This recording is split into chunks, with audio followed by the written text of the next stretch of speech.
already knew that she had the votes from our party. Right. So all she had to do was just, hold and be steady. Yes, be steady. not break. Right. And right. not, Absolutely. turn on that thing that they always talk about Black women have, but that's not the Angry, truth, attitude. Right. Right. Those She are some showed of the up strong for us sisters. Yes. She showed up large and in charge. Yes, she did. And she just Humble. did us an amazing, really wasn't yes. she? Yes. So humble. Yes. Yes. Yes. She did. An amazing. Yes. That stood out to me more than anything. And like I said, because I understood the backstory, being, a legislator, I just, that was my aha moment and what I learned about her. Because even, and I mean, sometimes you're not 100% sure. Just because the Dems had the majority on the Senate doesn't mean that everyone would vote. Exactly. So you don't know for sure. Right. But that was my take on it. I just love how she demonstrated composure. She demonstrated humility. She demonstrated her femininity as well. I thought that stood out very, very vivid to me, all those things. And then it also allowed us to understand her background, and how she was more qualified than most of those Republicans, because it was Republicans that was trying to belittle her. She had way more education than all of them. They wasn't even qualified to, sometimes you're not even qualified to even offend me. That's how I feel sometimes. You're not even qualified. Right. Okay? Not qualified to offend me. That's good. That will preach too. Now continuing our soulful conversations. And let's segue into that. Yes. You being an associate pastor, that hat that you wear, my God. Yes. That hat. Let's talk about that. How long have you been an associate pastor? In 1986. In 1986. And to get right to your question, 1999 is when I got ordained as an elder. And then in 2000, I got my first associate pastor assignment over the education department at my church. I served in that capacity, I think, for about 5 years. I had the responsibility of putting curriculums together for Sunday school, for children, youth, and adults. I was responsible for the curriculum for our new members class. I put that together. I also was responsible for just like a lot of the leadership training in terms of having a sound, structured policies and procedures. I'm a kind of procedure person. I didn't realize that, but I am. And always, want standardization, right, for everybody. So my first assignment was education. My second assignment was over the fellowship, meaning the women, the men, anything that dealt with fellowship. My third assignment was over the worship department. The worship department, like that's the biggest area in our church. The choirs, that's just about everything that takes place on a Sunday morning. That was the last area that I was the associate pastor over before I got elected, which was like in 2015. And I had most of those assignments. I had them all for about 5 years. And my responsibilities was to make sure that they ran effectively and efficiently, and always just had everything in place, and making sure that I took, orders, from our leader, our visionary, and to make sure that they were implemented. So that was mainly my responsibilities. And of course, teaching. I'm more a teacher than a preacher. I hear you. Yeah. So whenever I was called upon for that. And so I did just about everything in my church that you can think of, really. The whole, 30 years that I was there. But you wore many hats too within your ministry. But the associate pastor, was identifying leaders to serve, and helping to develop leaders. That was also very important. And that's one of my dominant gifts, I think, is identifying leaders, helping to develop leaders. That's definitely something that I feel as though I can see, a pattern of success. When new members would join our church, I would pick them out. Wow. I So would that's get them a involved. gift. I would get them Yeah, involved. that's a gift. Yes. Part of leadership is that you Yes. have to be able to identify who's your successor, Yes. who's going to be able to actually Yes. I can see where you are. Yes. And also because that's what Jesus did, actually. Yes. Yeah. He picked leaders. Yes, he Yes, did. he did. Yes. And a great leader always makes sure Yes. that there's leadership to follow behind. Right. Absolutely. So that's definitely Yes. leadership. That was your in the making anyway. Yeah, I mean, yeah, like I said, I was just following. I feel God's plan for my life, as it related to serving, and I even did a grooming class at my church. My pastor had came to me asking me if I could put a grooming class together, and it was called Polish Me Perfect. I did it for Me Perfect. Polish Me Wow, Perfect. That sounds great. Yes, and Polish Me Perfect was about tips, tools, and techniques on enhancing your inner and outer beauty. Awesome. So that was one of the programs that I put together that we had a lot of fun. It was with the women. We did it every month, and if they attended 10 out of 12 of the classes, they got a certificate. We had a graduation. That was fun. I really enjoyed that. Really? I did. Oh, wow. Yeah. Yes. Oh, yeah. Right. Yeah. So basically, that's your calling. Then you feel. Yeah. Working. Yes. I, as we all know in the Bible, it speaks about gifts and callings, so I know what my gifts are and I know what my calling is, as it relates to the fivefold ministry. Okay. He called some apostles, prophets, evangelists, pastors, and teachers. I stand in the office of a pastor teacher. Awesome. And when I say that, I mean that from the perspective of building, lifting, encouraging, reading, feeding, restoring. That is what a pastor does. Yes, that is good. It has nothing to do with the building. Yeah. Exactly. It really does. Right. Right? Right. Exactly. Exactly. Right. Exactly. It's pastoring the people. Yes. Like you say, healing the people, mending the people, growing the people, developing the people. Yes. Discipleship. Yes. That's great. That is my dominant area. And then giving information. So the best, if you notice, like all the other callings, it's just apostle, prophet, evangelist, and then pastor and teacher goes together, right? It goes together, right? It goes together. Yeah, because it goes together. Pastor needs to be able to teach. That's a duo. It's a combo. Right? So that's my dominant area and the fivefold ministry, and then my gifts is leadership, definitely wisdom, discernment, serving. And definitely mercy, and then teaching, teaching is also a gift as well. Right. Oh, most definitely. Yeah, it's a gift. Right. And then there's the calling in Ephesians 4:11-12. So like calling, I know what that is, and I know what my gifts are. So I look for opportunities. That's the blessing, and knowing what your gifts are, because you know what to say yes to and what to say no to.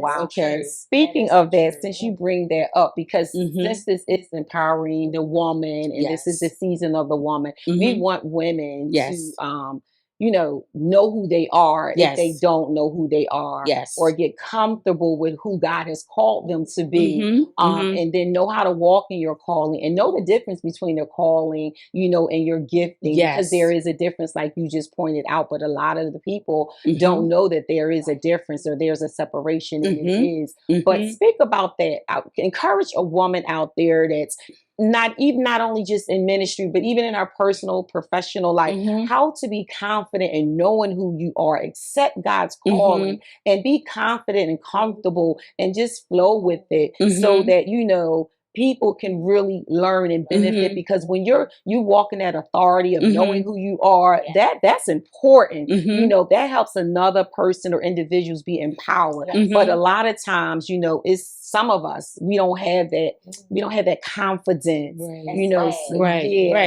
Like I know who I am, and I'm comfortable with who God called me to be, and I'm going to work it the way God has given me to work it. Talk about that. Okay, so one of the programs that I also put together at my church was spiritual gifts. So spiritual gifts is one of my areas that I always used to teach periodically, because I had shared with my pastor how we constantly have new people coming in, and you constantly have different people going to different levels, right? You know how we go from milk to bread to meat, the 3 dimensions, you know what I'm saying, you know, of our growth. And so at some point, you know, people need to know about the gifts and where they're found. So if you don't know what the gifts are, then how can you identify and recognize it? That's number one, right? And then number two, you know, so how can you really be, you know, confident in something that you're not sure about? So it starts off with you identifying, you know, where do you see results where you are effective? Good. Okay. So when you start looking at where you are effective, then that's how you can begin to know what your gifts are. Okay. If I'm doing something and it's not generating nothing effective and no good results, that's not my gift. More than like singing. I love karaoke, but that is not my gift. Okay. Right. You can't minister to nobody. No, not effectively. I can do it, but not that's in the key. In that area as a Levite, you can't. But in another, I'm just saying, singing. Absolutely, absolutely, and that's the key. You want to be effective, right? That's the key word, because we all can. When you got the Spirit of God, you can do a whole lot of things. But the key is, you know, are you effective doing it, right? And so my answer to that question is: be sure where you're effective first. And once you are sure where you are effective, then you can walk boldly and confidently once you know.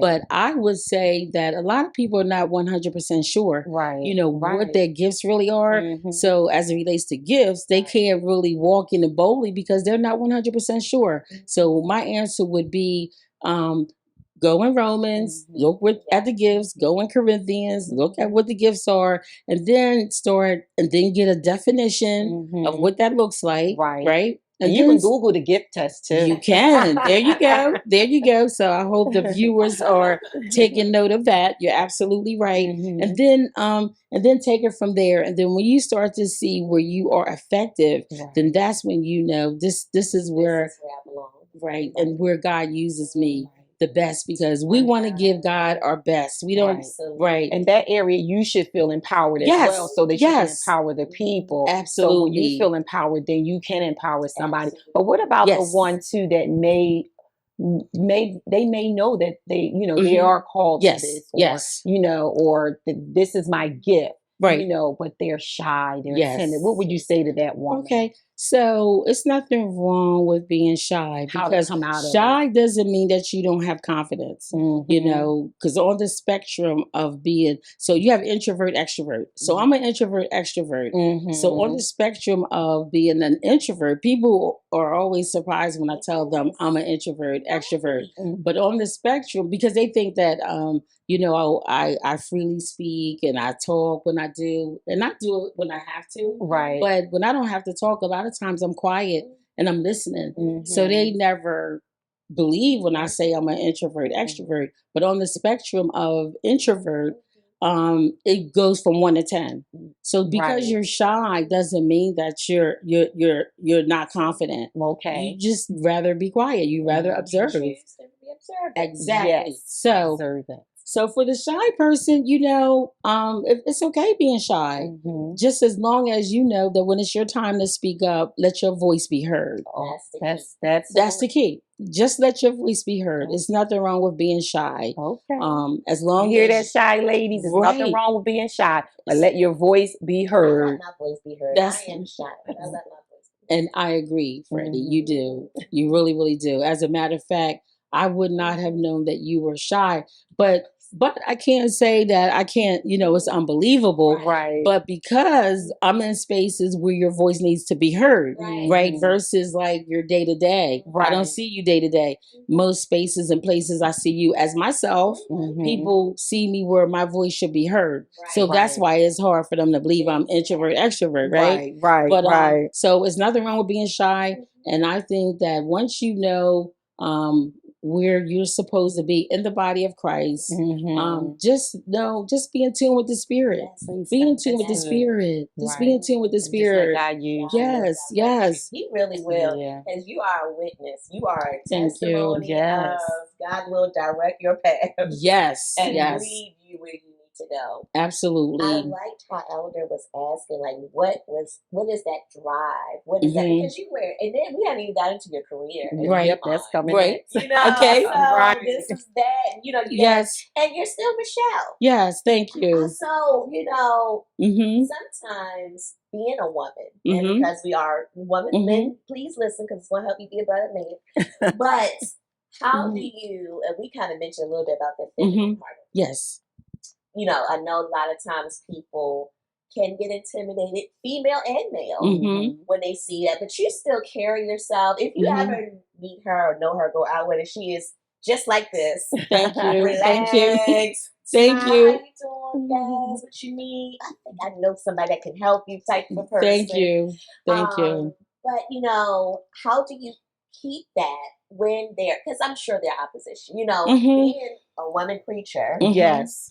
There are people who don't support that. Right. Then you're a leader in the community. You know, what is opposition like for you in the fact that you still portray your femininity? Because, like, you know, and that's huge. I think more women should embrace that. I remember I listened to a bishop just real quick, and he was like, "Women, you don't have to sound like a man when you're up preaching. Be who God called you. Just be yourself. Don't worry about trying to, you know, your voice. It's okay. You still be heard. And That's you're right. You're a living testimony of Thank that. you. So talk a little bit about that part, that feminine part of all the hats you carry. Okay. So I really have to digress a little bit back to, and I'm going to connect what you're asking me to the part of when you can walk and be confident, right? The other thing I think that is needed, especially in the body of Christ, is a lot of healing. So just because you may know your gift, you know, if you have not been healed in your brokenness, that can cause you not to walk with confidence. You know, so you can know that God called me, you know, I'm a leader, but, you know, you could have had some trauma, you know, in your life before getting saved, after getting saved, you know, walking with the Lord. And that is why it's so important to always take care of yourself. Be true and honest with yourself. If you're hurting, tell God I'm hurting. If you are going through something as a leader, and it's like, you know, one thing, go talk to your pastor. Like right now, I need to be healed before I need my cup to get full before I can pour out of my cup. You can't pour out of an empty cup. Absolutely. Bleeding or something. That's good. Both. Yeah, it is. Both, right? So I feel as though that can affect your confidence too. When, you know, you hear differently when you're hurting. You see differently when you're hurting. And it does impact, you know, your total being. So I always like to say, you know, you feel, you deal, and you heal. Okay, that's a process. I'm so glad you let your pastor side come out. You just let it out right now. Yeah. Go ahead. Say that again, though. Feel, deal, and heal. You feel it. Feel it. Own it. Own it. I'm offended. Yes. I'm hurt. I'm in hurt. pain. Yes. Feel it. Yes. Feel it. That's own it. Because that's on your in your journey to healing. Absolutely. If you don't accept it, if you don't feel it, if you don't, like you say, embrace it, own it. Own it. Yes. Exactly. I'm hurting. Exactly. I'm sad. Yes. I had a situation not long ago, and I was telling my girlfriend, you know, I said, I'm just so sad right now. I'm sad. And I want you to know it. You don't have to try to figure out what's going on, but I'm very sad. And so, you know, just owning it and talking about it, you know, it was just a part of, you know, life. You know, there's going to be times you're going to feel that way. So I owned it. I felt it. I dealt with it. I said, I'm going to, you know, I'm sad, you know, and I had to pray about it and think about, like, you know, how am I going to transition out of the sadness? What's going to take, you know, what is it going to take besides me praying and going to church to get my joy back? You know? Listen, women are in that place right now. To be honest, I'm glad you brought that up because I'm coming out of that place, and I was saying, God, what's going on? I don't know what this is, but I don't like how it feels, and you know, just tell me, let me, you know. But it's a lot of women that's going through that, and I'm so glad that I believe the Holy Spirit led us there because we do need to feel it. You know what I'm saying? So and then deal with it. You need to deal with it. What did do you know? Because guess what? If you take the time and think about why you're hurting or what's going on in your life, you can figure it out. Yeah. If you take the time to think about it, think about what you're thinking about. That's good. That is another shirt. Okay, don't be stealing her stuff. You gotta put Michelle Harlee underneath these shirts. Y'all gonna be made. Yes. Think about what you're thinking about. Yes. Come on.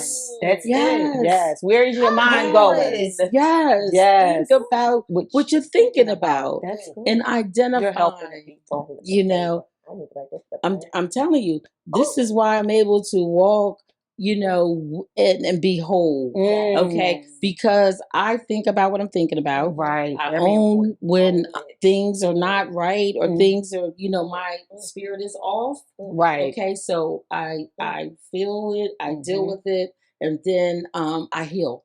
That's the process, because there is a process. Yes. And I can truthfully say, you know, I'm healed from that period or season of feeling really sad, right? Yes. So I just wanted to say, you know, when you don't deal with what's going on inside of you, right, okay, then it can cause you to walk with a limp. It can cause you to walk with a limp when you shouldn't be. Right. But when I say when you shouldn't be, meaning, you know, because you haven't dealt with it. So we all go through different things. We all go through different seasons. And even as confident as I am in the Lord, in the things that, you know, He has allowed me to do, I have times in my life when, you know, I feel like I'm on a mountain or I can conquer the world. And just sometimes I feel like I've been conquered. Right. And I believe for most people, most women have those mountaintop experiences, and then all of a sudden, and it's right after you have those mountaintop experience that you fall down into the valley, you know, and then. But we want the people to know that even in the valley, you got to know how to pick yourself back up. And you may not go to the plateau of the mountain, but you can be somewhere in the middle and be okay with that. Yeah, because you're trusting God.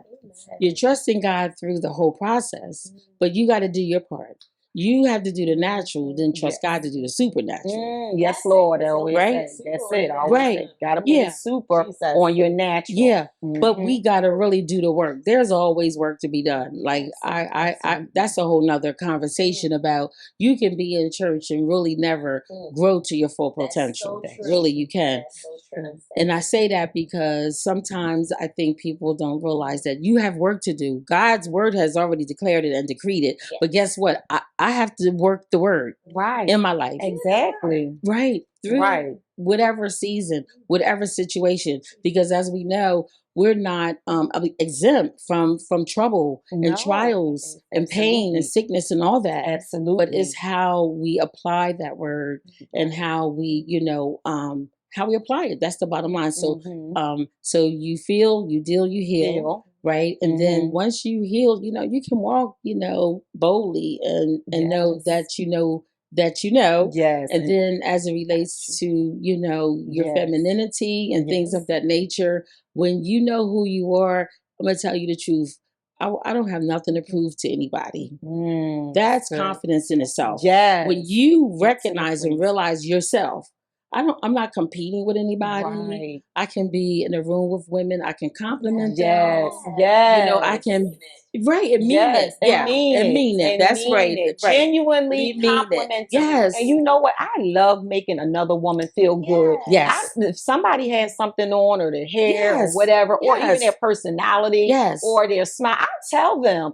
And it doesn't mean look, I ain't gay. I don't love a woman, but I think we should show women love, other women love, because we don't get that enough in the world. Absolutely. And I think we as women, it's up to us to make the world a better place.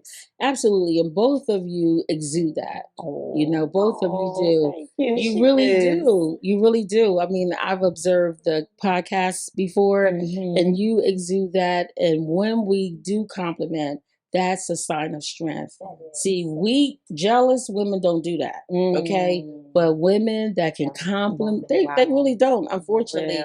And other women, we always need to be encouraged. Remember that women, we do. I don't care what you do well, you know. And I feel like it makes me feel good to compliment somebody. Say, you know what, you look good. And speaking of that, you look amazing. Yes. Thank Woman you. of God. Thank you. Councilwoman. Thank you. Professional. Associate pastor. Still smiling. Okay. Thank you. I mean, you are a woman's woman. You are soft. Thank You you. are sweet. Yes. You are humble. And what I Thank you. recognize when you walk through the door, I heard your humbleness. Yes. Thank you. And that Thank you. is strength and power within itself to be able to have all those hats, wear all those hats, walk in all those shoes that you do, and you're not pious, you're not pumped up, you know what I'm saying, but you're just humble, you're Thank meek, you. you're gentle, and I know that comes from your Thank relationship you. with God and everything like Thank that. you. But guess what? God has gifted you with youth. He said, I will restore thank your you. youth Thank like the you. eagle. Thank you. Because you are a woman of a certain age, but we're not going to say you're the age. Thank but you. People wouldn't even believe it. You see how shocked I Yes. was, right? Yes. And I still keep looking at you because I'm like, this is unbelievable. Thank you. This is unbelievable. Thank You don't, I mean, there is no outside, like wrinkling or dimpling. Thank you. You still that smooth. You can see. I'm just kidding. But no, you look Thank amazing. You. Thank you. So you don't have any aging features. That shows how God is really preserving you because He has called you to a great calling, in so many areas in society, because you're not a blessing just to the church people and the body of Christ, but you are a blessing to your community and to the world at large. And you are doing a great thing. So it was such an honor to bring you on. So, interview you so that you can inspire us, inspire all the amazing women and men that's out there that need to be inspired, and to empower us, because I feel like you have empowered us. I feel like because we are definitely going to be getting with you. Look, I'm going to Freddie, give me her number. Okay. Because I do have some things that you can mentor. You can mentor us in some areas, and I'm about that being mentored so that that we can carry the work ahead. That we can forge on and move on, and we can leave something. Because we are coming of that age where we have to step up. We are that next. And we have to start, rearing women, even in the church, and and we have this kindred spirit with regards to helping women. We have a heart for hurting women, broken women, abused women. And so, what would be your suggestion before we just leave out of here of how we can, advocate? What can we do to advocate? Like, to the viewers, to everyone, like, what is some things that we can do? Okay, so as it relates to, I feel as though how God has preserved me. One is that I walk in forgiveness. That's very important. We have to walk in forgiveness. We have to also walk in love. Yes. The love walk has to be intentional. That is not something that just automatically happens. Like, each day I get up, I'm intentional about walking in love. I'm intentional about forgiving. I'm intentional about showing kindness, because I will tell you, if anybody tells me that they are a loving person, because most people think they were really loving, but are not kind. Right. No, kindness is the fragrance of love. If you're a loving person, I should be able to feel your kindness. And I feel that from both of you ladies. Let me just say that. Oh, thank you. Right. You don't have to tell me that you're loving. It's your kindness that lets me know, because it's the fragrance of love. It really is. It really is. And so to any woman that's watching, walk in love, forgive, and always keep your connection with God, because He says, He knows everything about us. And be transparent, with the Lord about where you are, what you are feeling, because that's what He always wants us to do, is to be honest. He already knows, but He wants us to bring it to Him. He wants us to acknowledge that we are hurting, and acknowledge the fact that we need His help. And that is one of the other things too that I'm never, I'm never confused about. I need God's help, no matter how much I've accomplished, no matter how many victories and how much success I feel as though I've had. I still know that I need the Lord. I still know that without His strength, without His wisdom, without His guidance, without His favor in my life, I know that it would not continue. So just, recognizing, where your strength comes from. And I feel as though connecting, with another sister, having a sister that you trust and you can talk to and you can confide in, because after we talk to the Lord, we need a human being that we need to share with, and get things off of our chest and just be real. Be real. And once you are comfortable within yourself and you are real with yourself, then you can be real with other people. Exactly. See, if people are not real with themselves, they can't be real with other people, right? Right. But I'm of the persuasion that if you're a believer that you want to be real, and I just want to say you can be real, but sometimes you just got to think about what you're thinking about. And when you think about what you're thinking about, it's about really going deep inside and making sure that you're uncovering everything that needs to be lifted up to God, that you feel as though that's throwing you off balance. And if you think about what you think about, you'll figure out what that thing is. And when you figure it out, when you identify it and you take it to the Lord, then that is the beginning of your healing. And you can begin to be whole, and you can begin to be strengthened, and then you can always be in that place to say, Lord, what's next for me? All right. Awesome. One last thing. What's one thing for self-care tip? So self-care for me, so I will tell you, since I work from home, I've been working from home for 10 years. So I thank God for that, because see, God will order your steps. He knows what we already need, right? Where he guides, he provides. Right. So me working from home, where he guides, he provides. So me working from home wasn't just about me working from home, but God created or allowed me to have a place of refuge from 8 to 5 every day. So every day I don't have to deal with no personalities I don't want to deal with. I don't have to deal with nothing I don't want to have to deal with, because from 8 to 5, I can create my own environment. So first of all, it helps me to just not have to deal with having to restore as much, because I am sort of shielded, I feel. Because from 8 to 5, I have my own environment. I create my own environment. But for relaxation and what I do for me, I love karaoke. I love karaoke. Yes, I love karaoke.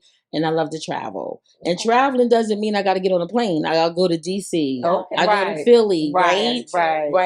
Just get out of my environment. So restoration. Yes. But the karaoke really does it for me. So we thank you, Michelle, so much. Oh, listen. It's been a pleasure. I told y'all to get your family home, because you don't want to miss this. And we got to bring her back, because we got to understand how the voting stuff works. Yes. We got to understand more about our spiritual gifts. We got to a lot of stuff. Yes. We get to the career path stuff. That's okay. So she may not be able to mentor you directly. I don't know if you bring in any mentees. However, you can definitely reach out if you're in the 4th district.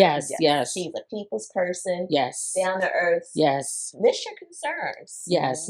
And voice, speak up. Yes. That's so key. Yes. She mentioned it so much throughout this conversation. Elder, this was good. This was good. This was delicious. This was good. delicious. Like, y'all better bring a fork and knife, honey. Yes. Listen. I like that. We love the fact that she is such an humble person, and encourage you to be your authentic self. Yes. That's important. We love you. Please make sure you like, share, subscribe.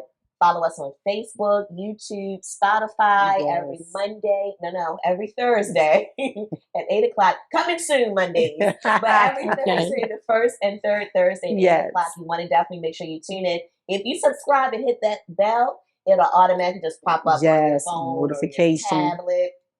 Oh, they got another episode. So also, you can also email us at unplug4me@gmail.com. And please, guys, love on somebody today. That was so good. Yes. Thank you. We thank you. Share a compliment. That's how this is going to be a little challenge. Okay. Compliment one person a day. And yes. Go out of your way intentionally. Yes. That's like good. That. That's going to be our little for the month. Yes. This is going to be our June kickoff. Okay? Yes. How about that? We'll do that. Challenge everyone to go out and compliment someone. Make someone feel good. Smile at somebody. That's right. Say hi to somebody. That's right. Oh, so it's much. Been a pleasure. Yes, it was so awesome. I just thank you so much. You were a blessing, and I'm sure the audience knew that you were a blessing as well. We love you, Sugar Plums. See you guys next time. Thank you for viewing and listening to Unplugged Church Edition. Remember to subscribe to both Spotify and YouTube. Don't forget, like, follow, and share on Instagram and Facebook. Thank you again for listening to Unplugged Church Edition as we continue to have soulful conversations.